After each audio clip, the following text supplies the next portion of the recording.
फिर से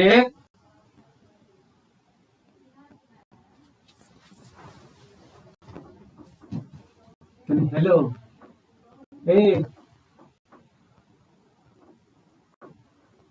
तुम हल्ला कम कर।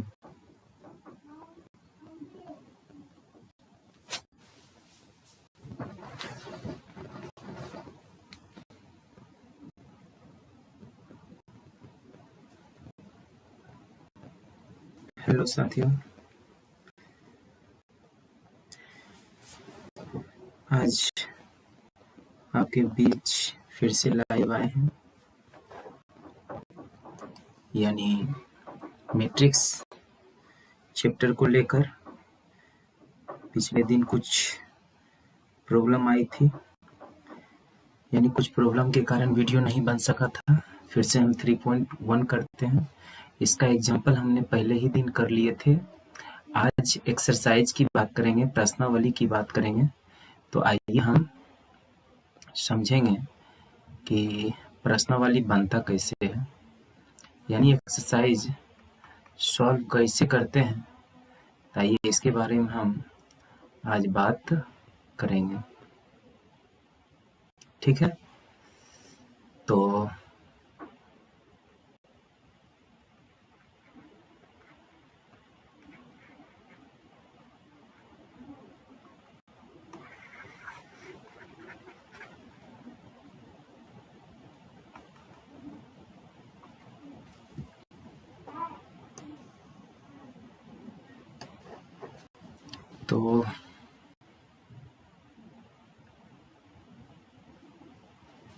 तो देखते हैं। कह रहा है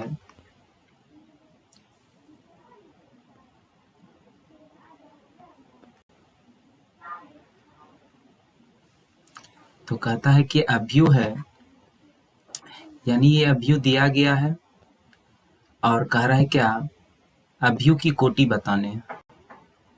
तो पहले बता दूं आपको कि अवयव की कोटि कैसे निकलेगा।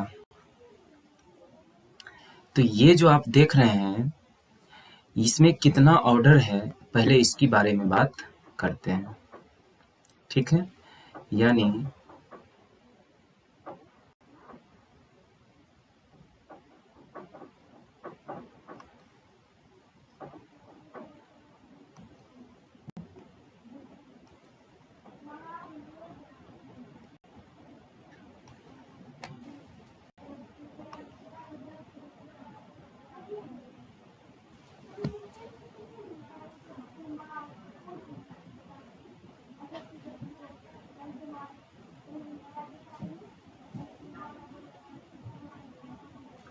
कहता है कि अवयव है, यानी ये अवयव दिया गया है और कह रहा है क्या,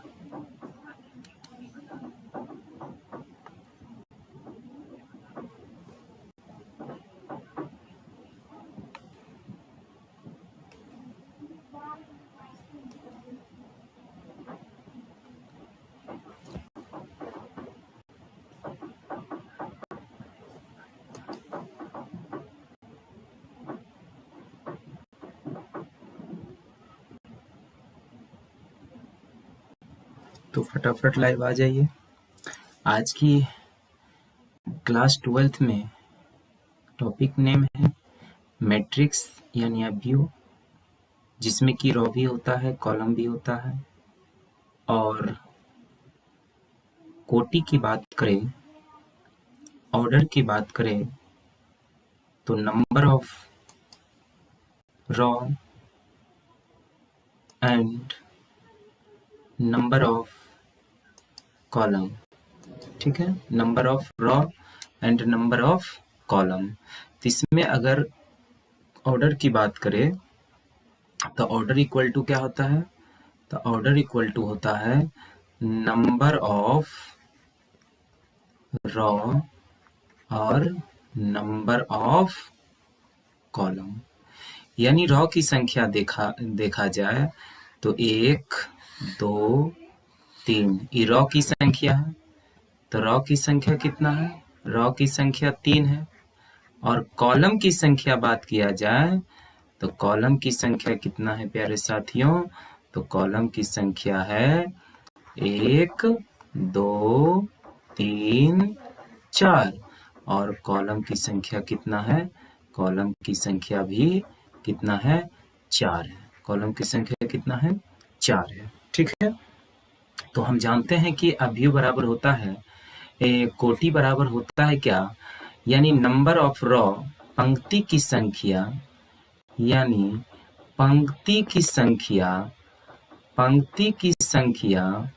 और पंक्ति की संख्या इंटू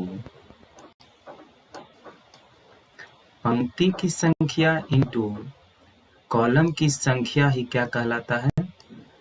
यानी पंक्ति की संख्या और कॉलम की संख्या ही क्या कहलाता है? यानी क्या कहलाता है? ऑर्डर कहलाता है। ठीक है, तो कितना इसमें रॉ है? तो इसमें देखते हैं 3 रॉ है और 4 कॉलम है। तो 3 रॉ है और 4 कॉलम है। ठीक है, 3 रॉ है और 4 कॉलम है। तो आते हैं नेक्स्ट क्वेश्चन पे। क्वेश्चन कह रहा है क्या? अवयव की संख्या बताइए। यानी अवयवों की संख्या पूछ रहा है क्वेश्चन, यानी अवयवों की संख्या बताना है आपको कि अवयव की संख्या कितना है। तो प्यारे साथियों, अवयव की संख्या बताना बहुत ही आसान है, क्योंकि अवयव कैसे बताते हैं चलिए आइए सीखते हैं। यानी अवयव कैसे बताते हैं आइए सीखते हैं। तो इसमें नंबर ऑफ एलिमेंट पूछ रहा है। क्या पूछ रहा है? नंबर ऑफ एलिमेंट पूछ रहा है, नंबर ऑफ एंटिटीज पूछ रहा है, यानी प्रविष्टियों की संख्या पूछ रहा है। सभी एक ही चीज हुआ। ठीक है, तो ये कितना है टोटल देखते हैं। 1 2 3 4 5 6 7 8 9 10 11 12, यानी टोटल अवयवों की संख्या की बात किया जाए तो टोटल अवयवों की संख्या कितना है? 12 है। टोटल अवयवों की संख्या 12 है। अब नेक्स्ट क्वेश्चन कह रहा है 813 का मान बताने।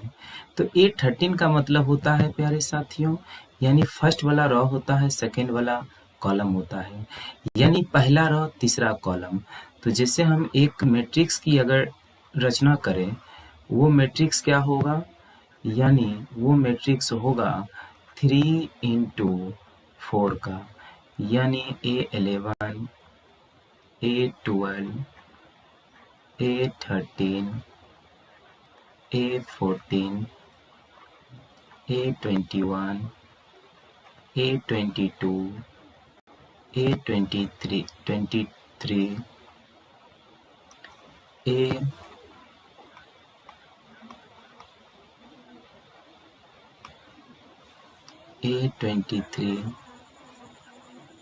A24 A31 A32 A33 और A34।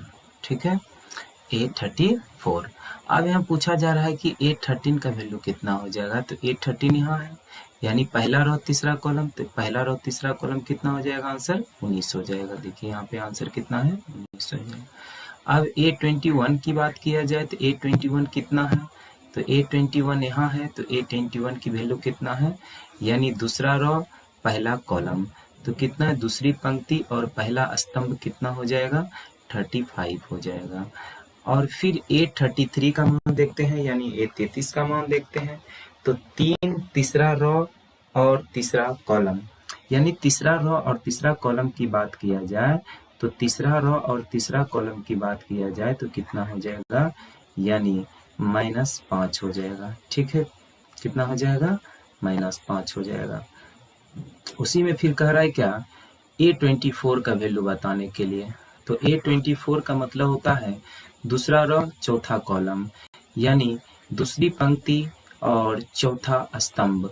तो दूसरी पंक्ति ये है और चौथा स्तंभ ये है, यानी आंसर कितना हो जाएगा? 12 हो जाएगा। तो आंसर कितना हो जाएगा? 12 हो जाएगा। फिर कहता है क्या? दूसरा रो तीसरा कॉलम। तो दूसरा रो और तीसरा कॉलम यानी 23 का वैल्यू कितना हो जाएगा 5/2। तो कितना हो जाएगा 5/2 हो जाएगा प्यारे साथियों। ठीक है, तो आप ये जरूर समझ गए होंगे क्वेश्चन नंबर 1। अब चलते हैं क्वेश्चन नंबर 2 की तरफ। क्वेश्चन नंबर 2 क्या कहता है, क्वेश्चन नंबर 2 देखते हैं। तो क्वेश्चन नंबर 2 क्या कहता है, क्वेश्चन नंबर 2 देखेंगे।